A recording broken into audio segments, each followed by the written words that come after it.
नमस्कार मंडळी, तारिणी या मालिकेचा जबरदस्त प्रोमो आता समोर आलाय। त्या प्रोमोमध्ये आपल्याला असं पाहायला मिळालं, आता तारिणी जी आहे ती तिच्या टीम बरोबर चर्चा करत असते आणि म्हणत असते 24 तासाच्या आत त्या गुलाबला बोलतं करायला हवं।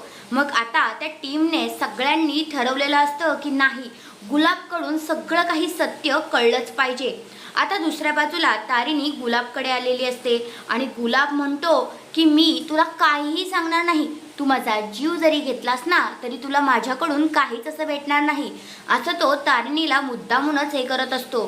तर तारिणी म्हणते अच्छा असं आहे का, तर मग हिला ओळखतोस ना, ही तुझी मुलगी, असं बोलल्यानंतर आता गुलाब मात्र इथे घाबरून जातो, म्हणतो ए तिला काय करू नको, तिची काय चुकी नाही, मी तुला सगळं काही सांगतो। आता गुलाब इथे तारिणीला सगळं काही सांगायला तयार झालेला असतो आणि तारिणी त्याला तोच प्रश्न विचारते तिच्या आईबद्दलचा, त्यांचं काय झालं ते मला स्पष्टपणे सांग, असं आता तारिणी गुलाबला विचारत असते आणि गुलाबने सांगायला सुरुवात सुद्धा केलेली असते। तुम्हाला काय वाटते, खरंच गुलाब तारिणीच्या आईबद्दल तिला इन्फॉर्मेशन देईल का की खोटी इन्फॉर्मेशन देईल? तुमचं मत काय आहे ते कमेंट करून नक्कीच सांगा।